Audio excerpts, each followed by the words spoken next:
লোকৰ বোৱাৰীয়ে একদম গোটেই ঘৰৰ কাম কৰি একদম শাহু শহু একদম খোৱা বোৱা মুখৰ আগতে দিব। আমাৰবোৰে আকৌ অকল মেচিন মাৰিব আকৌ ভাত পানী মইহে বনাই খুৱাব লাগিব।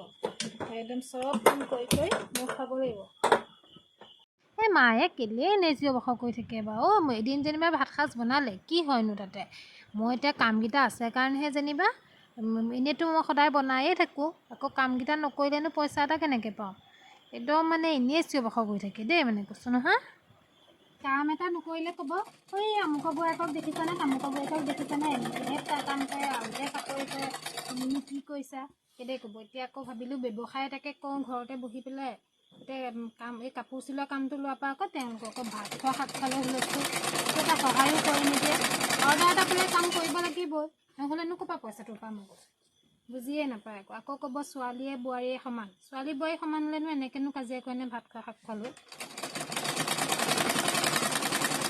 আমাৰ মা এইবোৰ এনেইহে চিঞৰ বাখৰ কৰি থাকে। তেওঁ নিজে মই ভাল পোৱা গোটেই বনাই দিবগৈ, কিন্তু মানে মই পাকঘৰ নাথাকিলে বেয়া পায়, সেইটো কাৰণে তেওঁ ইটো সিটো গাই থাকিব। এতিয়া ধুনীয়াকৈ বনাই মেলি নিজে খাবলৈ মাতিব আকৌ, কিন্তু কৈও থাকিব আকৌ। মই মানে সেইটোকে বেয়া পাওঁ, কিন্তু তেওঁ আৰু সেইবোৰকে কৈ আকৌ ভাল পায় নহয়, কৈ থাকক দিয়ক, মোৰনো কি যায়। অ' বোৱাৰী, এই ভাত হ'ল, আহা ভাত খোৱা নি? এই মই ভাত বাঢ়িছোঁৱে। এই বনাবলৈ মাতিলেতো উঠি নাহেই, মেচিনটোৰ ওচৰৰ পৰা মেচিনটোকে মাৰি মাৰি দিনটো সোমাই থাকিব ৰুমডালতে। এবাৰ বোলে বুঢ়ীজনীয়েনো কি বনাইছে চাবলৈ নাহে একদম।